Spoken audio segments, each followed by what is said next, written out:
آخی درویش بیچارہ دم آخر نمائی جلوے دیدار جامی را ذلطف تو ہمیں امیدوارم یا رسول اللہ نہ اپنا کوئی مونی سے نہ ہمدم یا رسول اللہ تمہارا آسرا ہے جان عالم یا رسول اللہ مدد کا وقت ہے میرے مکرم یا رسول اللہ زرحمت کن نظر بہرال زارم یا رسول اللہ غریبم بے نوائم خاک سارم یا رسول اللہ۔ عشق و مستی میں ڈوب کر ایک بار اور درود شریف اللہم صلی علی سیدنا شفیعنا مولانا محمد معدن الجود والکرم وآلہ وصحبہ بارک وسلم صلاۃ و سلام علیکہ یا رسول اللہ۔ اے کی تیرے جلال سے ہل گئی بزم کافری، میں علماء کی بھی توجہ چاہتا ہوں، اے کی تیرے جلال سے ہل گئی بزم کافری، راشے خوف بن گیا رقص بتان آزری، اے کی تیرا غبار راہ تابش روئے ماہتاب، اے کی تیرا نشان پا نازش مہر خاوری، تیرے پیمبری کی سب سے بڑی دلیل ہے بخشا گدائے راہ کو تو نے شکوہ قیصری، تیرے غلام اور دیں کوچے کفر میں صدا، تیرے فقیر اور کریں اہل جفا کی چاکری، اٹھ کی تیرے دیار میں پرچم کفر کھل گیا، دیر نگر کی ہو گئی سان حرم میں ابتری۔ پھر ایک بار درود شریف صلی اللہ علی النبی الامی وآلہ صلی اللہ علیہ وسلم صلاۃ و سلام علیکہ یا رسول اللہ۔ الحمدللہ ہمارے پاس ایک قافلہ پہنچا اور ان لوگوں نے اس شادی کی تقریب میں شرکت کے لیے بہت زور ڈالا۔ مولانا قمر اللہ، مولانا ظہور رضا صاحبان گاڑی لے کر پہنچے، میں لیٹ چکا تھا تو میں نے سوچا اسلام آواز دے رہا ہے، خلوص پکار رہا ہے، عید میلاد النبی کی مبارک محفل میں ہم کو شریک ہونا ہے، تو میں آ گیا۔ حضرات تھوڑی دیر میں آپ سے گفتگو کروں گا اور میں جو بھی گفتگو کروں گا شادی کے عنوان سے گفتگو کروں گا، اور میں نصوص احادیث کے نصوص کی روشنی میں آپ کو کچھ بتانا چاہوں گا۔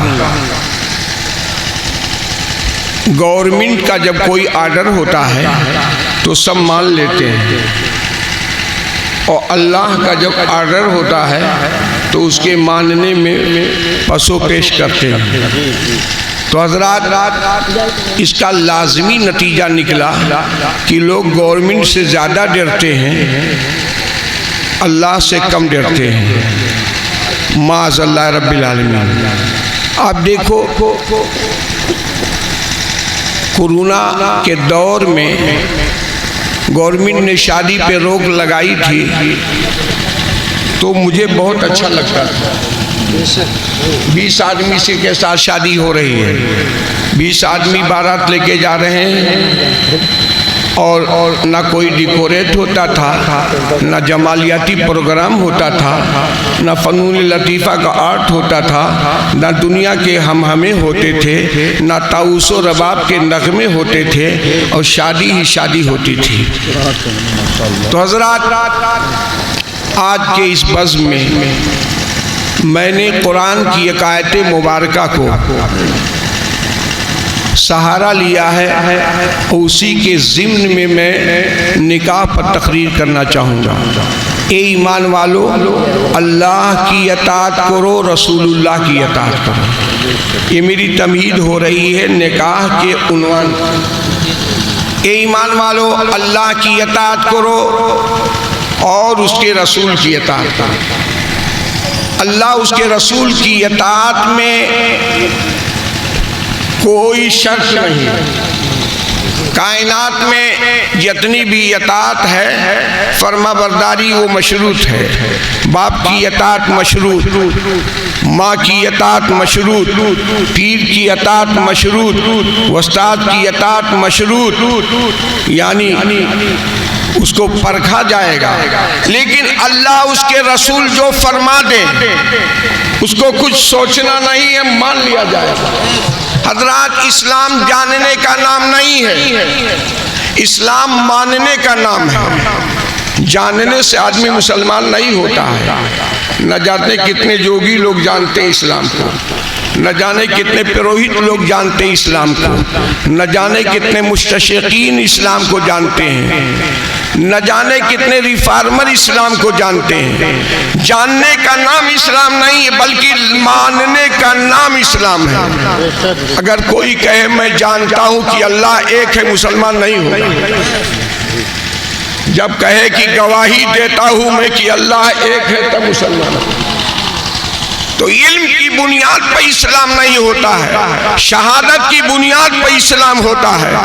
لہذا اسلام جاننے کا نام نہیں، ماننے کا نام ہے۔ اے ایمان والو، اللہ کی اطاعت کرو، رسول اللہ کی اطاعت کرو۔ اس اطاعت میں کوئی شرط نہیں ہے، غیر مشروط اطاعت ہے۔ دونوں اطاعت غیر مشروط ہے۔ اللہ کی اطاعت سمجھ میں نہ آئے چاہے نہ آئے، اطاعت کی جائے گی۔ رسول اللہ کی اطاعت سمجھ میں آئے چاہے نہ آئے، اطاعت کی جائے گی۔ حضرات، اگر کوئی نماز پڑھ رہا ہے، رسول پکار دے دور صحابہ میں، تو اس پر واجب ہو گیا نماز کو چھوڑ کر، نماز کو روک کر، چھوڑ کر نہیں، نماز کو روک کر رسول اللہ کے دربار میں پہنچ جائے اور لوٹ کے آئے جہاں سے چھوڑا ہے وہیں سے پھر پڑھنے لگے۔ یعنی رسول کی اطاعت میں کوئی شرط نہیں، اللہ کی اطاعت میں کوئی شرط نہیں، سمجھ میں آئے چاہے نہ آئے اطاعت کی جائے گی۔ ماں باپ کی اطاعت میں شرط ہے، استاد کی اطاعت میں شرط ہے، پیر کی اطاعت میں شرط ہے، حاکم کی اطاعت میں شرط ہے۔ حضرات، دنیا کی جتنی اطاعت ہے اس میں شرط ہے، مگر اللہ اس کے رسول کی اطاعت میں کوئی شرط نہیں۔ بلا شرط اسے ماننا ہوگا، آنکھ بند کر کے تب مسلمان ہوگا۔ پکا مسلمان کب ہوگا؟ جب مان لیا جائے۔ آئیے، ماں باپ کی اطاعت مشروط ہے۔ کب؟ اگر ماں باپ اسلام کے خلاف کہیں تو نہیں مانا جائے گا، لیکن نبی کی شان ہے اگر نماز چھوڑا دیں تو مان لیا جائے گا۔ جس عبادت سے ناراض ہو جائے نبی وہ خطا ہے، اور جس خطا سے راضی ہو جائے وہ عبادت ہے۔ جس عبادت سے ناراض ہو جائے نبی وہ خطا ہے، اور جس خطا سے راضی ہو جائے وہ عبادت ہے۔ تو سمجھ میں آئے چاہے نہ آئے، اطاعت کی جائے گی، فرما برداری کی جائے گی۔ ایمان والو، اللہ کی اطاعت کرو اور رسول اللہ کی اطاعت کرو۔ اب ماں باپ کی اطاعت دونوں مشروط ہے۔ اچھا، ماں کی بات زیادہ مانی جائے گی کہ باپ کی؟ آپ کہیں گے ماں کی زیادہ بات مانی جائے گی۔ حدیث میں موجود ہے، ایک صحابی نے کہا من احق بے حسن صحابتی یا رسول اللہ، میرے خاندان میں حقدار اطاعت کون زیادہ ہے؟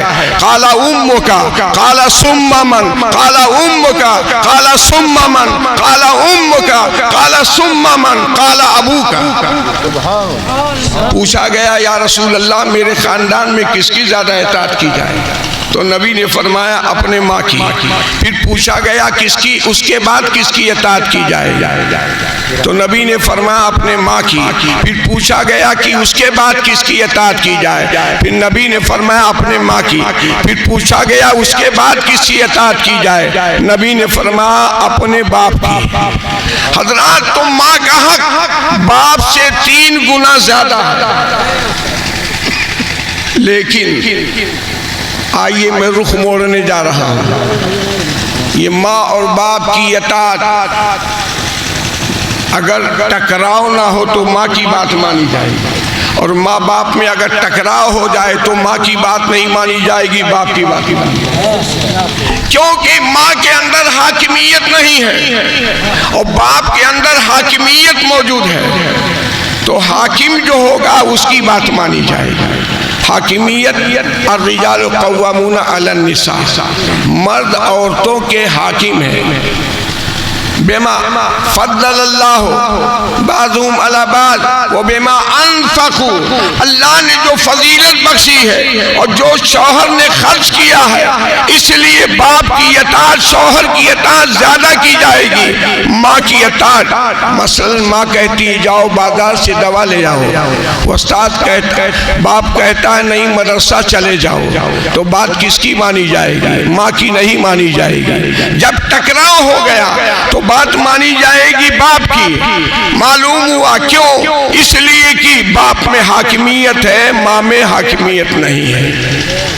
حضرات حاکمیت کی بات آئی، حاکم کس نے بنایا؟ قاضی صاحب نے، مولانا صاحب نے حاکم بنایا، قبل تو کہلایا، ایجاب و قبول کیا، نکاح ہو گیا، حاکمیت تفویض ہو گئی۔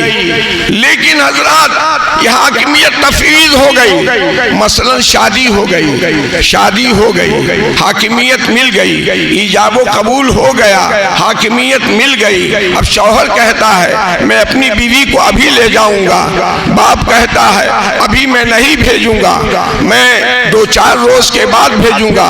مفتیان کرام کہیں گے باپ کی بات نہیں مانی جائے گی، شوہر کی بات مانی جائے گی۔ کیوں؟ اس لیے باپ نے شوہر کو حاکمیت دے دی ہے۔ دیکھو ایک مجلس نکاح میں شوہر حاکم بن گیا ہے، حاکمیت اتنی محترم ہو گئی، وہ باپ سے زیادہ محترم ہو گیا، وہ لڑکی کے ماں سے زیادہ محترم ہو گیا۔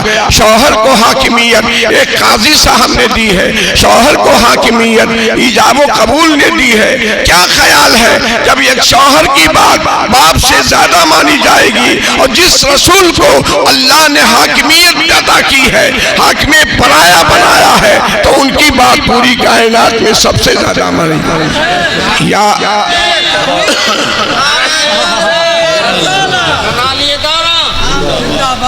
ایھا الذین آمنوا اطیعوا اللہ ورسولہ، ایمان والو اللہ اس کے رسول کی اطاعت کرو۔ تو اللہ تعالیٰ نے رسول اللہ کو حاکم بنایا، حاکمیت محمدی عطا کی، پوری کائنات کے حاکم ہیں، پوری کائنات۔ اب وہابیہ کہتے ہیں رسول اللہ اگر حاکم ہے تو اللہ کیا ہوا؟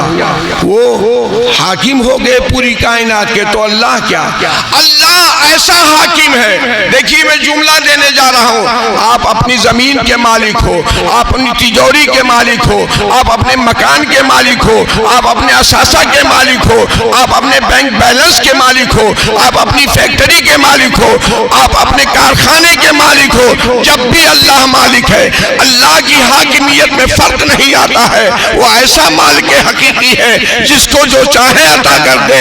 حضرات تو اس کی مالکیت میں فرق نہیں آتا ہے، تو اگر رسول مالک ہو گئے تو فرق کہاں آئے گا؟ میں تو مالک ہی کہوں گا کہ وہ خالق کے حبیب یعنی محبوب محب میں نہیں میرا تیرا۔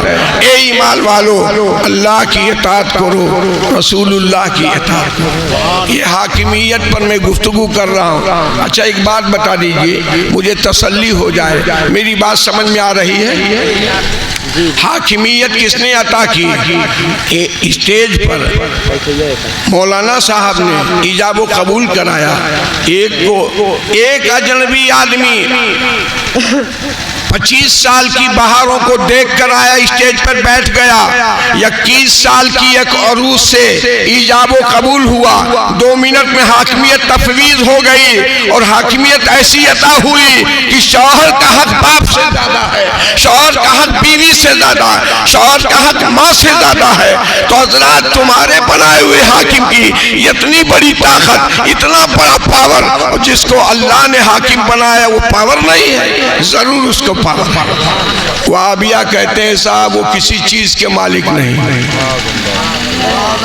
حضرات تم اپنے گھر کے مالک ہو، تجوری کے مالک ہو، بینک بیلنس کے مالک ہو۔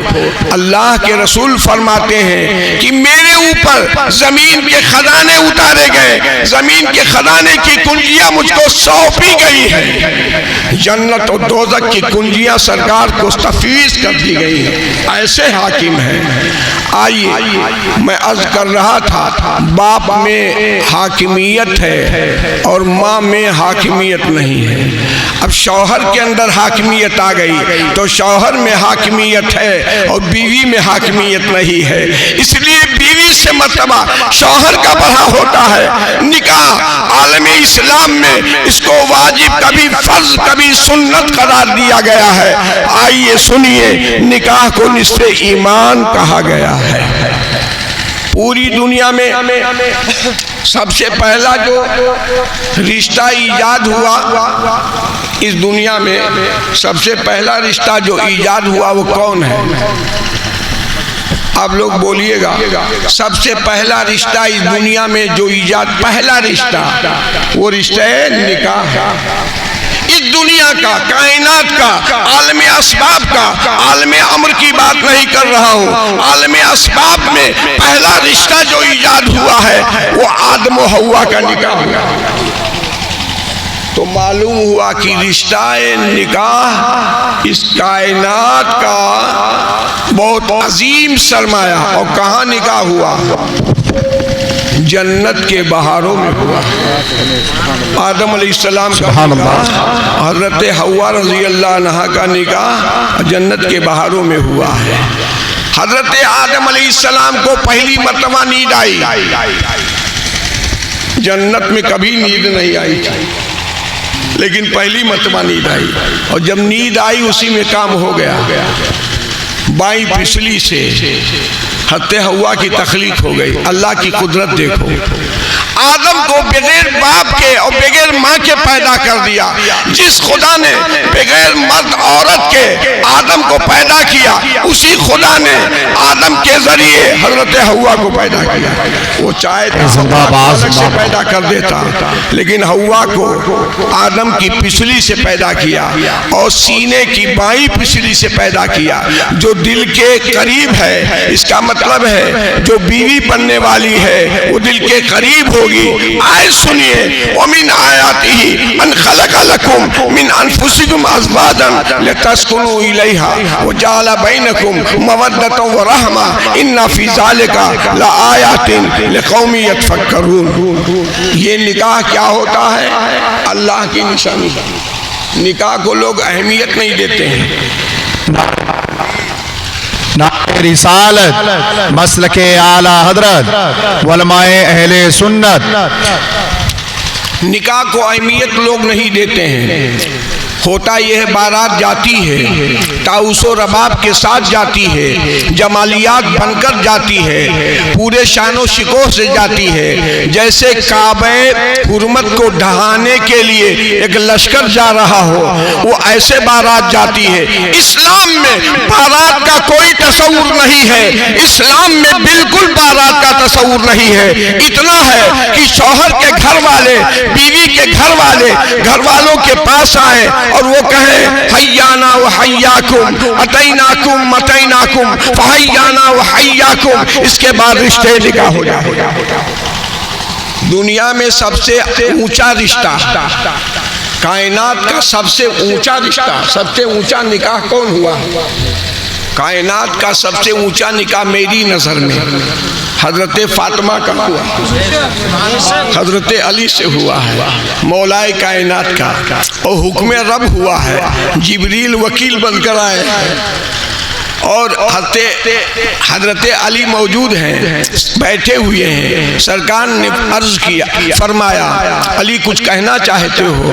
علی سے کہا نہیں جاتا ہے، تو دبے لفظوں میں کہا میں فاطمہ کے لیے آیا ہوں۔ سرکار نے فرمایا جبریل بھی آئے ہوئے ہیں، جبریل بھی آئے ہیں، اور فرمایا اللہ کا حکم ہوا ہے کہ فاطمہ کا نکاح علی سے کر دیا جائے۔ مسجد نبوی شریف میں جمعہ کے دن جمعہ کی نماز کے بعد میں مجلس قائم ہوئی، فاطمہ کا نکاح علی سے ہو گیا۔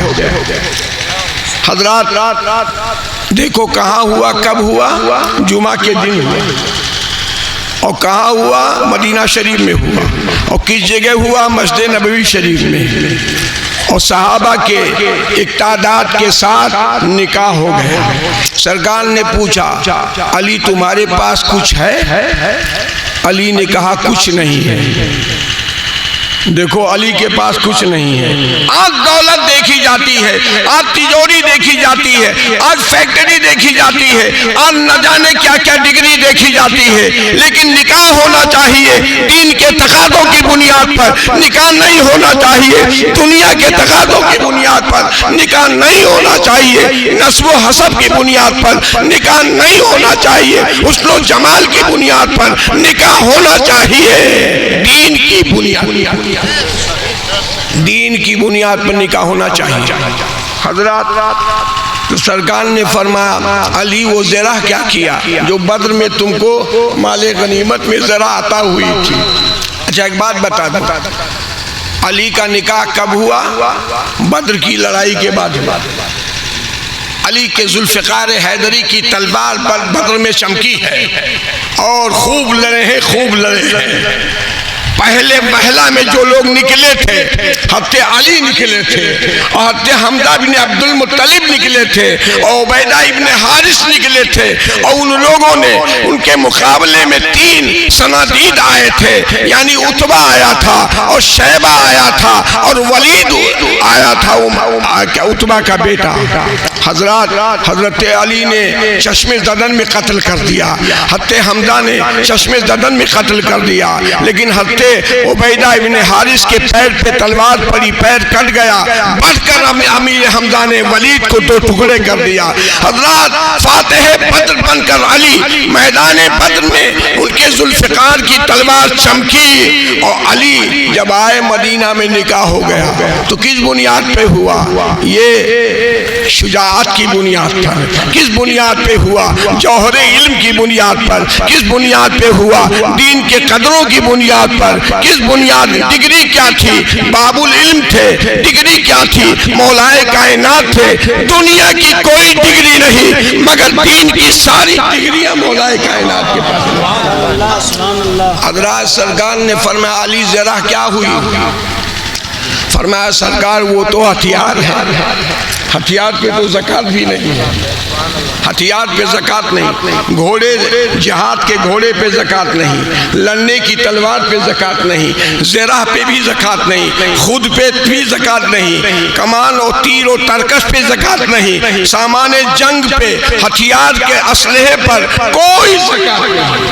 حضرت خالد پہ کبھی زکوٰۃ فرض ہی نہیں, اس لیے کہ ان کا سارا سامان لڑنے کے لیے تھا. مانگا گیا, فرمایا میں زکوٰۃ میرے اوپر نہیں ہے. آپ کے ہندوستان میں ایک بادشاہ گزرا ہے جس کا نام اورنگزیب ہے, اس کے اوپر بھی زکوٰۃ فرض نہیں ہے. حضرات تو حضرت علی نے فرمایا میرے پاس کچھ نہیں ہے. سرکار دانائے غیوب نے فرمایا زرہ کیا کیا؟ فرمایا سرکار وہ تو ہے. تو سرکار نے فرمایا جاؤ اس کو بیچ ڈالو, زرہ کو بیچ ڈالو. حضرت علی اب تو فرض ہو گیا بیچنا, اطاعت کرو, فرض ہو گیا بیچنا. علی زرہ لے کر حضرت عثمان کے یہاں پہنچے. حضرت عثمان نے کہا علی کیسے آنا ہوا؟ کہا زرہ بیچنے کے لیے آیا ہوں. کہا لاؤ زرہ.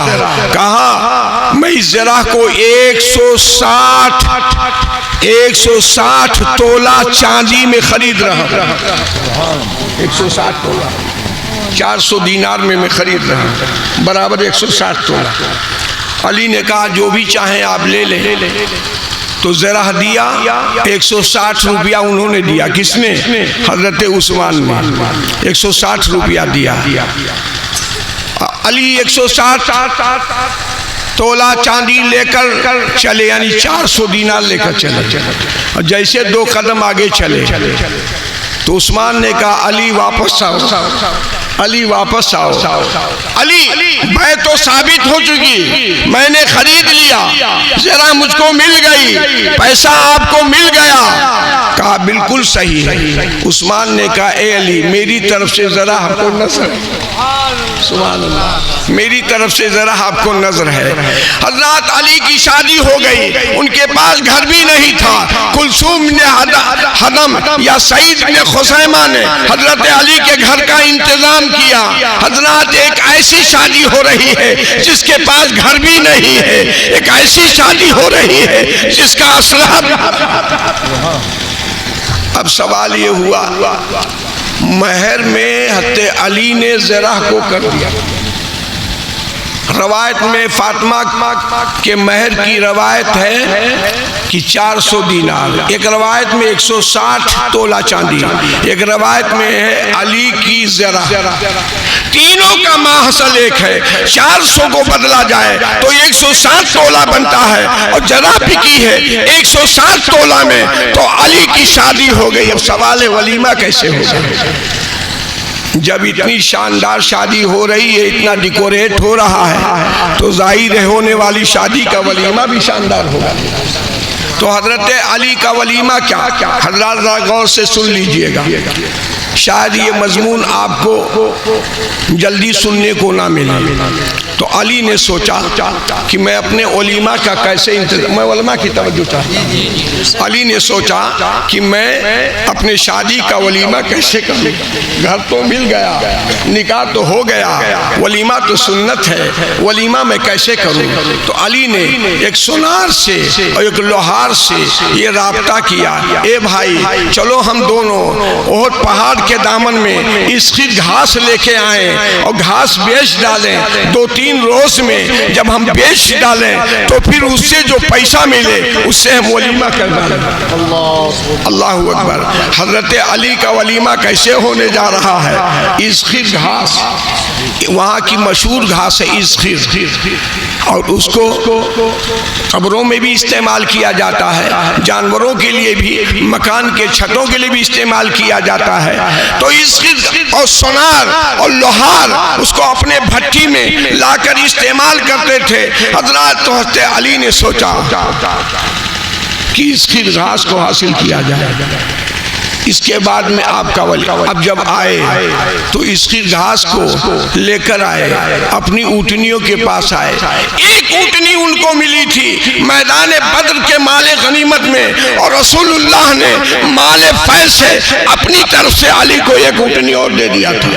2 جوان اونٹنیاں تھیں، دونوں جوان حرے شرقیہ میں اونٹنیاں تھیں. علی پہنچے تو دیکھا گیا کسی نے اونٹنیوں کے کولہے کو کاٹ کر اس کا کلیجہ اور اس کا کیا نام بٹی کو نکال کر اس کو شغل کر رہے تھے، نقل کر رہے تھے. علی کے آنکھوں میں آنسو آ گئے، قابو نہ پا سکے، بارگاہ رسالت میں پہنچے. حضرات دیکھیے شادی ہوئی تو زرہ پر کیا نام نکاح ہوا، اور شادی ہوئی تو اسخر گھاس پہ ولیمہ ہو رہا ہے، اور آئے تو اونٹنیاں بھی ذبح ہو چکی تھی. یہ حضرت علی کے داستان کو، رولات کو میں بتانا چاہتا ہوں. ابھی ہمارے اناؤنسر صاحب بہت عمدہ بات کہہ رہے تھے کہ سرکار چاہتے تو علی کو بہت کچھ عطا کر دیتے، بہت کچھ عطا کر دیتے. سرکار تو مالک کائنات ہیں، حاکم کائنات ہیں، خزانے کی کنجیاں آپ کو سونپی گئی ہیں، مگر علی کو کچھ نہیں دیا.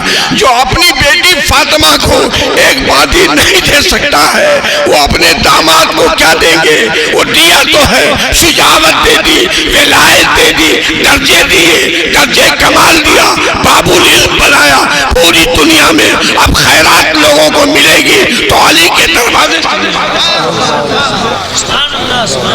یتنی نازک شادی،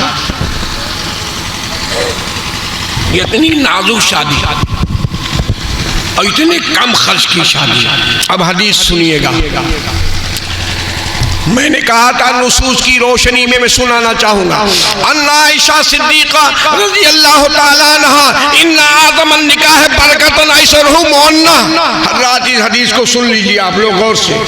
حضرت عائشہ فرماتی ہے، ام المومنین فرماتی ہے، نبی کائنات نے فرمایا سب سے زیادہ اس نکاح میں برکت نازل ہوتی جس میں تکلفات نہ ہو، کیا کہنے، سبحان اللہ، جس میں ڈیکوریٹ نہ ہو، جس میں رانائیاں نہ ہو، جس میں فنون لطیفہ نہ ہو، جس میں جمالیات نہ ہو، دنیا کا ہمامہ نہ ہو، خالص رضائے مولا کے لیے.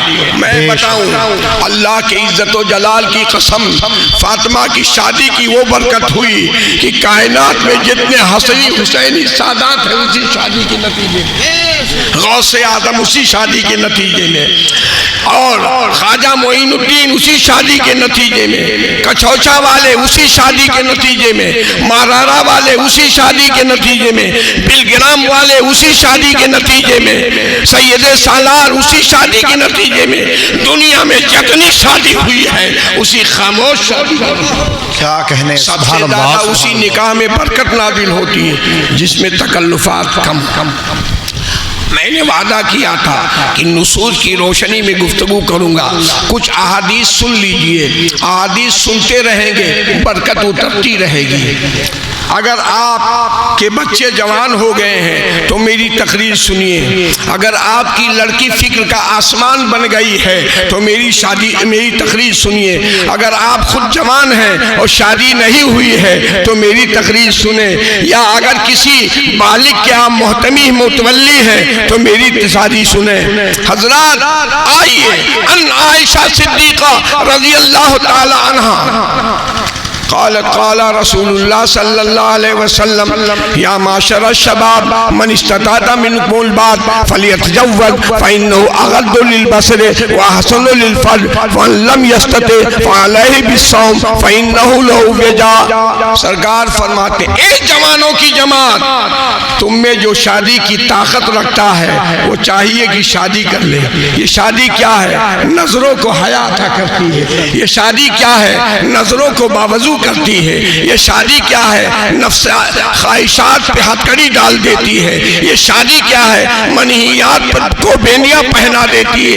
یہ شادی کیا ہے؟ جمالیات سے روک دیتی ہے۔ یہ شادی کیا ہے؟ نبی کی امت میں اضافہ کرتی ہے۔ یہ شادی کیا ہے؟ اللہ اس کے رسول کی رضا کا ذریعہ ہے۔ ایک شادی میں سب لوگ شریک ہوئے، سب پروگرام کیا اور نکاح بھول گئے۔ سارا پروگرام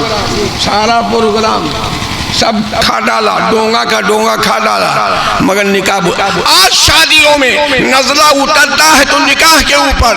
اے جوانوں کی جماعت، جس کو طاقت ہو اس کو شادی کرنی چاہیے۔ حدیث سنیے، ان انس بن مالک من تجود فقد استکمل نصف دینہ فلیتق اللہ بباقیہ، جس نے شادی کر لیا اپنے آدھے دین کو مکمل کر لیا۔ یہ شادی آدھا دین ہے تو دین کو دین کے اچھا ایک بات بتائیے، اگر کوئی حج کرنے جائے تو لنگوٹ پہن کے طواف کرے گا؟ کپڑا پہن کے تو کر ہی نہیں سکتا ہے۔ حضرات تو جو شادی کرے نبی کی سنت تو نبی کی سنت کے مطابق شادی ہونی چاہیے۔ شادی کرے تو نبی کی سنت کے مطابق شادی ہونی چاہیے۔ تو نبی فرماتے ہیں من تجود فقد استکمل نصف دینہ فلیتق اللہ بباقیہ، جس نے شادی کر لیا اپنے آدھے دین کو مکمل کر لیا، اب باقی آدھے دین کے بارے میں اللہ سے ڈرے۔ باقی آدھا دین کیا ہے؟ شادی تو آدھا دین ہے، باقی آدھا دین کیا ہے؟ حلال کھانا۔ باقی آدھا دین حلال کھانا ہے۔ حضرات اب آئیے، نبی رحمت ارشاد فرماتے ہیں الدنیا کلها متاع وخیر متاع الدنیا المرأۃ الصالحہ۔ یہ دنیا رنگ و بو میں نہ جانے کتنی حسین پوجی ہے، رانائیاں ہیں، جنگتیں بہاریں ہیں، کوہ نور ہیرا ہے، قصرے بٹھنگم ہے، نہ جانے کیا کیا ہے، مگر اس دنیا کی تمام حسین پوجیوں میں سب سے قیمتی پوجی نیک بخت عورت۔ الدنیا کلها متاع وخیر متاع الدنیا المرأۃ الصالحہ، مرات صالحہ ہے۔ حضرات تین آدمیوں کی مدد اللہ کرتا ہے۔ ان ابی سعید الخدری قال رسول اللہ صلی اللہ علیہ وسلم ثلاثۃ علی اللہ عونہم۔ اس حدیث کو بھی سن لیجئے، کام والی حدیث ہے۔ تین آدمی کی مدد اللہ کے ذمہ ہے۔ تین آدمیوں کی مدد اللہ کے ذمہ ہے۔ کون کون؟ المکاتب الذی یرید الاداء، وہ قرضدار جو قرض کو ادا کرنے کا ارادہ کرتا ہے۔ لوگ قرض لیتے ہیں نہیں ادا کرتے ہیں، ایک صاحب کہہ رہے تھے سب سے بڑا بیوقوف ہے جو کسی کو قرض دے، حالانکہ قرض دینا بہت ثواب کی بات ہے، بلکہ اتنا روز صدقہ کرنے کا ثواب پائے گا۔ آپ 50,000 کسی کو دے دیجئے تو روزانہ 50,000 صدقہ کرنے کا ثواب پائیں گے۔ لیکن دوسرے صاحب نے کہا ارے بیوقوفوں میں سب سے بڑا بیوقوف وہ ہے جو قرض لے کر واپس کر دے، قرض لے کر واپس کر دے۔ حضرات نبی فرماتے ہیں او قرض دارو، اگر تم نے قرض لیا ہے تو المکاتب الذی یرید الادا، جو قرض دار قرض کے ادا کا ارادہ کرے تو اس کی مدد کون کرتا ہے؟ اللہ۔ تین کی مدد بتا رہا ہوں، اور سنیے یہ جو باب باندھا ہے نکاح کا، وَالنَّاكِحُ الَّذِي يُرِيدُ الْعِفَافَ، وہ شادی شدہ جو پاک دامنی کا ہے، اگر شادی کر کے اگر بدچلنی کر رہا ہے تو اس معاشرے کا سب سے بڑا مجرم ہے، اسے سنسار کرنا چاہیے، اس کو جینے کا کوئی حق نہیں ہے۔ وَالنَّاكِحُ الَّذِي يُرِيدُ الْعِفَافَ، اور وہ شادی شدہ جو پاک دامنی کا ارادہ کرے تو اللہ تعالیٰ اس کو پاک دامن رکھے گا۔ اور تیسرا کون ہے جس کی مدد اللہ کو؟ یہ اسٹیج والے، یہ اسٹیج والے، آپ لوگ نہیں ہیں۔ وَالْمُجَاهِدُ فِي سَبِيلِ اللَّهِ، یعنی جو اللہ کے راستے میں جہاد کرتا ہے، نفس امارہ سے جہاد کرتا ہے، برائیوں سے جہاد کرتا ہے، بد مذہبوں سے جہاد کرتا ہے، بد دینوں سے جہاد کرتا ہے، یہ ایسے علماء اور ایسے طلباء مجاہد فی سبیل اللہ ہیں۔ یہ تین کی مدد اللہ کرتا ہے۔ حضرات علماء کے پاس کوئی فیکٹری نہیں، کوئی کارخانہ نہیں، علماء کے پاس کوئی اثاثہ نہیں، کوئی دکان نہیں، مگر دیکھیے وہ بھی زرق برق رہتے ہیں۔ میں بتاؤں آپ ارب پتی ہو جائیں، جتنا اچھا وضو طالب علم بنا لے گا آپ نہیں بنا پائیں گے، جتنا اچھا غسل یہ کر لیں گے آپ نہیں کر پائیں گے، جتنی خوبصورت نماز یہ پڑھ لیں گے آپ نہیں پڑھ پائیں گے۔ تو تین آدمی کی مدد اللہ کرتا ہے، والمجاہد فی سبیل اللہ، اللہ کے راستے میں جو جہاد کرنے والا ہے وہ مجاہد فی سبیل اللہ ہے۔ ہمارے یہاں مجاہد کہا گیا ہے طالب علم کو، من خرجا فی طلب العلم فهو مجاہد فی سبیل اللہ، حتی یرجع، جو علم کے راستے میں نکلا وہ اللہ کے راستے کا مجاہد ہے، جب تک گھر نہ لوٹا، جب تک مدرسے رہے مجاہد ہے، راستے میں رہے مجاہد ہے، پڑھتا ہے مجاہد ہے، تکرار کرتا ہے مجاہد ہے، سوتا ہے مجاہد ہے، گھر لوٹ جائے تو مجاہد نہیں ہے۔ تو حضرات آپ اپنے لڑکوں کو مجاہد بنائیے یا آپ بھی خود جہاد کیجیے۔ میں عرض کر رہا تھا نکاح آدھا ایمان ہے، نکاح کو ایمان کے تقاضے پر لینا چاہیے۔ حضرات حاکمیت پہ گفتگو ہو رہی تھی، شادی ہو گئی، شوہر کو حاکمیت ملی، باپ سے زیادہ حاکمیت مل گئی، بلکہ باپ کے مقابلے میں بات مانی جائے گی، شوہر باپ کی نہیں مانی جائے گی۔ حالانکہ 20 سال سے پالا ہے، پرورش کیا ہے، زندگی کی 20 بہاریں اس کی لڑکی دیکھ چکی ہے، بچپنے سے لے کر اب تک پالا۔ یہ کیا ہو گیا 2 منٹ میں ایک آدمی آیا وہ حاکم بن گیا ہے؟ کیوں؟ رسول اللہ نے حاکم بنایا ہے اس لیے حاکم ہو گیا، اور جس رسول کو خدا نے حاکم بنایا ہے وہ حاکم کائنات ہے۔ تو حضرات حاکمیت کی بات آئی، میں اپنی آخری گفتگو نسائی شریف کے ایک حوالے سے دینا جا رہا ہوں تاکہ آپ دیر تک اس مضمون کو یاد رکھیں۔ ایک صحابی کی شادی ہوئی مدینہ شریف میں، ایک صحابی کی شادی ہوئی مدینہ شریف میں، اور صحابیہ سے شادی ہوئی۔ صحابیہ کے نہ بھائی تھے نہ بہن، صرف ایک عدد، ایک باپ تھا باقی کوئی نہیں۔ جب شادی ہو گئی تو نیک بخت بیوی نے کہا میرے شوہر آپ نے مجھے قبول کر لیا ہے، اس بھری دنیا میں میرے باپ کے علاوہ کوئی نہیں، تو اگر آپ اجازت دو تو میں اپنے باپ کو بلا لوں، میں آپ کی بھی خدمت کرتی رہوں گی اور اپنے باپ کی بھی خدمت کرتی رہوں گی۔ شوہر نے کہا ٹھیک ہے، جب میں نے تم کو قبول کر لیا، تم شریک حیات بن گئی، تو میں تمہاری بات مانوں گا۔ انہوں نے اپنے باپ کو بلا لیا۔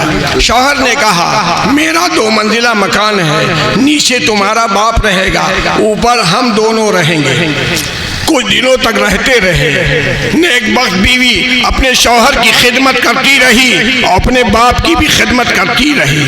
شوہر نے کہا اپنی بیوی سے 1 سال کے بعد میں شریک حیات میں دمشق ملک شام جانا چاہتا ہوں اور میں تجارت کے لیے جانا چاہتا ہوں، تو اجازت دو تو میں 2 مہینے کے لیے میں ملک شام سے واپس آ جاؤں گا۔ کہا ٹھیک ہے۔ شوہر نے کہا ایک میرا عہد سن لو، پیمان میرا سن لو، میں جا تو رہا ہوں ملک شام دمشق جا رہا ہوں، لیکن جب تک میں نہیں آؤں گا تم نیچے نہیں اترو گی۔ بڑی بات ہو گئی۔ شوہر کا پاور دیکھو، شوہر کو ویٹو پاور ہے، باپ سے زیادہ پاور ہے، بھائی سے زیادہ پاور ہے، ماں سے زیادہ پاور ہے۔ بھری دنیا میں عورت کے اوپر سب سے بڑا پاور اگر ویٹو پاور ہے تو شوہر نے کہا میں ملک شام جب تک واپس نہیں آؤں گا تم اوپر سے نیچے نہیں اترو گی۔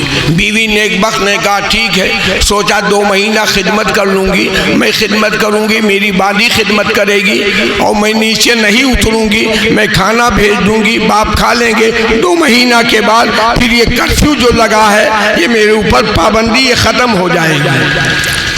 شوہر نے آنے میں تاخیر کر دی اور ادھر باپ بیمار ہو گیا، صاحب فراش ہو گیا، نبضیں ڈوبنے لگی، حرکت قلب بند ہونے کا ٹائم ہو گیا، سکندر مختونی کے شکست و ریخت ہونے کا ٹائم ہو گیا، طائر لاہوتی کے پرواز ہونے کا ٹائم ہو گیا۔ تو حضرات عورتیں گئیں، عورت اس نیک بخت صحابیہ سے کہا ارے اپنے باپ کا چہرہ تو دیکھ لو، بیمار ہو گیا، صاحب فراش ہو گیا، اور تم اس کی خدمت، وہ انتقال کرنے والا ہے، تم اس کی خدمت کے لیے نیچے کیوں نہیں اترتی ہو؟ کہا میرے شوہر نے وعدہ لیا ہے کہ نیچے نہیں اترو گی، میں کیسے اتروں؟ کہا اگر اپنے باپ کا دیدار آخری کرنا ہے تو نیچے اترو۔ تو نیک بخت بیوی نے کہا، آپ لوگ سن رہے ہیں نا، نیک بخت بیوی نے کہا کہ میں رسول اللہ سے مسئلہ پوچھ لوں گی تب کچھ کروں۔ حضرات تو سرکار کا زمانہ تھا، اپنی باندی سے کہا اے میری باندی جاؤ میرے آقا کے پاس اور عرض کر دو کہ آپ کی صحابیہ کی شادی ہوئی تھی اور اس نے اپنے باپ کو بلا لیا تھا اور شوہر ملک شام چلا گیا ہے اور پیمان لے کر گیا ہے جب تک میں نہیں آؤں گا واپس تب تک تم اوپر سے نیچے نہیں اترو گی۔ یا رسول اللہ باپ صاحب فراش بیمار، کیا میں اس کی تیمارداری خدمت کرنے کے لیے اتر سکتی ہوں؟ باندی نے پوچھا رسول پاک کے سے عرض کیا حجر عائشہ میں، تو سرکار نے فرمایا جواب سنیے گا، اس کو یاد رکھیے گا، میری آواز اگر عورتیں سن رہی ہیں، اس حدیث کو سن رہی ہیں تو ضرور سنیں، آپ سن رہے ہیں تو دوسروں کو بتائیں۔ نبی نے فرمایا قل لہا اطیعی زوجہ، کہہ دو جاؤ اپنے شوہر کی فرما برداری کرو، اترو گا نہیں، باپ انتقال کر جائے مگر اوپر سے نیچے نہیں آؤ گی۔ اب حضرات باندی نے آ کے بتایا تو صحابیہ بولی اب تو میرے اوپر فرض ہو گیا، اگر اتروں گی تو ایمان سے اتر جاؤں گی، لہذا میں نیچے نہیں اتر سکتی۔ الغرض باپ انتقال کر گیا اور انتقال انتقال کر گیا، عورتیں پہنچی، چلو اپنے باپ کا دیدار کر لو، غسل کی تیاری ہو رہی ہے، کفن پہنانے کی تیاری ہو رہی ہے، آخری رسوم کی تیاری ہو رہی ہے، مسجد نبوی شریف کے پاس جنازہ لے جانے کی تیاری ہو رہی ہے، نیچے اتر آؤ، نہیں تو محشر سے پہلے، جنت سے پہلے اپنے باپ کا چہرہ نہیں دیکھ سکو گی۔ صحابیہ نے کہا یہ ہو نہیں سکتا۔ حضرات ذرا سنو، صحابیہ نے کہا یہ ہو نہیں سکتا، میں سرکار سے مسئلہ پوچھ لوں، سرکار جب بتائیں گے، انتقال سے پہلے تو روک دیا تھا، شاید انتقال کے بعد میں سرکار اجازت دے دیں، جب سرکار اجازت دیں گے تو ہم کیا نام ہے نیچے میں اتروں گی۔ بادی گئی، یا رسول اللہ آپ کی صحابیہ کا باپ انتقال کر گیا، انہوں نے پھر پوچھا ہے، باپ کو غسل دیا جا رہا ہے، کفن پہنانے کی تیاری ہے، جنازہ اٹھنے کی تیاری ہے، آپ کی صحابیہ کیا اوپر سے نیچے اتر سکتی ہے؟ ابھی شوہر نہیں آیا ہے۔ نبی نے فرمایا قل لہا اطیعی زوجک، کہہ دو اپنے شوہر کی فرما برداری کرے، نیچے نہ اتر۔ کتنا بڑا پاور ہوا، باپ سے زیادہ پاور، باپ کا دیدار نہ کر سکی صحابیہ، باپ سے بڑا پاور، ان کا جنازہ نہ دیکھ سکی صحابیہ، اپنے باپ کو غسل نہ دے سکی صحابیہ۔ حضرات وہ نیچے نہیں اتری، جنازہ اٹھا، مسجد نبوی شریف کے پاس لایا گیا، اور غمامہ کے پاس عید کی اور جنازہ کی نماز سرکار نے ادا فرمائی، اور اس کے بعد جنت البقیع شریف میں ان کو دفن کیا گیا، اور دفن کرنے کے بعد میں نبی نے فرمایا جاؤ میری صحابیہ سے کہہ دو اس کے باپ کو فردوس کی جنت عطا ہوئی ہے، اس کے فرما برداری، شوہر کی فرما برداری کرنے کی وجہ سے اس کے باپ کو فردوس کی جنت عطا ہوئی ہے۔ حضرات معلوم ہوا کہ بیویوں کے لیے فرض ہے، بیویوں کے لیے واجب ہے کہ اپنے شوہر کی فرما برداری کریں، یہ فرما برداری بہت ضروری ہے۔ ایک عورت کی اتنی بڑی فرما، اب آپ کی کیا فرما برداری، آپ کی کیا ذمہ داری ہے؟ آپ کی ذمہ داری یہ ہے کہ آپ نکاح کریں تو دین کے تقاضوں پہ نکاح کریں، یہ آپ کی ذمہ داری ہے۔ بخاری شریف کی روایت عن ابی ہریرہ رضی اللہ تعالی عنہ قال قال رسول اللہ صلی اللہ علیہ وسلم تنکح المرأة لأربعین لمالها ولجمالها ولحسبها ولدینها فاظفر بذات الدین۔ نکاح چار بنیاد پہ ہوتا ہے، چار بنیاد پہ ہوتا ہے، یا تو مال کے لیے، کچھ لوگ گاڑی کے لیے نکاح کرتے ہیں، کچھ لوگ زمین کے لیے نکاح کرتے ہیں، کچھ لوگ راڈو گھڑی کے لیے نکاح کرتے ہیں، کچھ لوگ کمپنیوں کے لیے۔ ایک صاحب کے یہاں ایک غریب لڑکی کی شادی ہوئی، طے ہوئی، تو انہوں نے کہا زمین خرید کر کے مکان بنوا دیں تب نکاح کرنا۔ لڑکا مولانا تھا لیکن کہا میں نام نہیں بتاؤں گا، تو کہا کیا نام ہے؟ زمین خرید کر کے مکان بنا دیں۔ تو نکاح یا تو مال کی بنیاد پر، نکاح یا تو جمال کی بنیاد پر، نکاح یا تو نسب و حسب کی بنیاد پر، نکاح یا تو دین کی بنیاد پر۔ نبی فرماتے ہیں فاظفر بذات الدین، تم شادی کرو دین کی بنیاد۔ اب آئیے فیصلہ سنیے، ابن نجار کی روایت ہے مستفاد المومن بعد تقوی اللہ من زوجت صالحۃ لہ ان نظر الیہا سرته وان اقسم علیہا ابرته وان غاب عنہا زوجها نصحته فی نفسها ومالها۔ اچھی عورت کے چار خصلت ہوتی ہے، شوہر دیکھے تو خوشیاں بھرے، قسم کھائے تو قسم حانس نہ ہونے دے، دیس پردیس چلا جائے تو شوہر اپنے نفس عزت کی حفاظت کرے اور شوہر کے دولت کی بھی حفاظت کرے۔ اب آئیے من تجوز بامرأۃ لمالها لم یزدد الا فقرا، جو کسی عورت سے شادی کرے گا مال کی بنیاد پر تو اللہ غریبی، حدیث سنیے گا، جو کسی عورت سے شادی کرے مال کی بنیاد پر، میں جانتا ہوں یہ شادی جو ہونے جا رہی مال کی بنیاد پہ نہیں ہو رہی، کیونکہ مال تو یہاں بھرا ہوا، خود ہی بھرا ہوا، حقیقت یہی ہے نا، مال کی بنیاد پہ شادی نہیں ہو رہی، اور نہ حسن و جمال کی بنیاد پہ شادی ہو رہی، نہ نسب و حسب کی بنیاد پر ہو رہی ہے۔ بس سماعت کیجئے، حدیث کو یاد رکھیے گا، من تجوز بامرأۃ لمالها لم یزدد الا فقرا ومن تجوز لامرأۃ لجمالها لم ازدد الا زناتا ومن تجوز بامرأۃ لحسبها لم یزدد الا ذلا۔ جو کسی عورت سے نسب و حسب کی بنیاد پہ شادی کرے تو اللہ ذلت اس کی تقدیر کر دیتا ہے۔ اتنا سنا آپ نے، 3 فیصلہ سنا، چوتھا فیصلہ سنے، سرکار نے چوتھا فیصلہ سنا، ومن تجوز بامرأۃ لدینها بارک اللہ لہ وبارک اللہ، اور جو کسی عورت سے شادی کرے دین کی بنیاد پر، اللہ دولہے کو بھی برکت دے دے، دلہن کو بھی برکت دے دے۔ کون دیتا ہے؟ دینے کو منہ چاہیے، دینے والا ہے سچا ہمارا۔ حضرات اگر دین کی بنیاد پہ شادی ہوگا تو نبی جہیز دے رہے ہیں، نبی عطا کر رہے ہیں، نبی کرم فرما۔ آخری بات سن لیجیے حضرات، شادی دین کی بنیاد پر، پہلے دین دیکھیے، وہابی تو نہیں ہے، دیوبندی تو نہیں ہے، رافضی تو نہیں ہے، نیشری تو نہیں ہے، ملحد تو نہیں ہے، شمنیازی تو نہیں ہے، چکرالوی تو نہیں ہے۔ وقت ہوتا تو بھی 72 فرقوں کو میں گناتا چلا جاتا۔ حضرات تو شادی ہونی چاہیے اہل سنت کے تقاضوں کی بنیاد پر۔ اگر آپ کی بچی جوان ہو گئی ہے تو شادی کیجئے دین کی بنیاد پر، اگر آپ کا بچہ جوان ہو گیا ہے تو شادی کیجئے دین کی بنیاد پر، شادی کیجئے سنیوں کی۔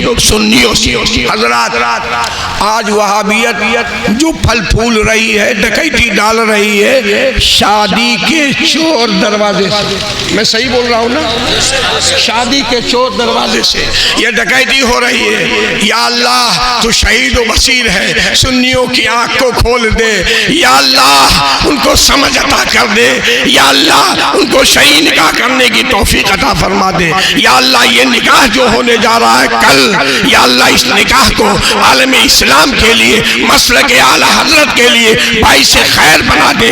یا اللہ متناکحین کو، دونوں کو بد مذہبوں سے بچنے کی توفیق عطا فرما دے۔ اے کی شان کبریائی را بگیتی آئینی، اے کی ہستی راتو آقا راستی ہم آئیتی، اے کی فردہ پلبل باشد صدائے رحمتی، رحم فرما تشنا کاما، اے کی شان رحمتی رحمت للعالمین، للہ انظر حالنا، سبز گنبد کے مکی، للہ اسما قالنا، وآخر دعوانا الحمدللہ رب العالمین۔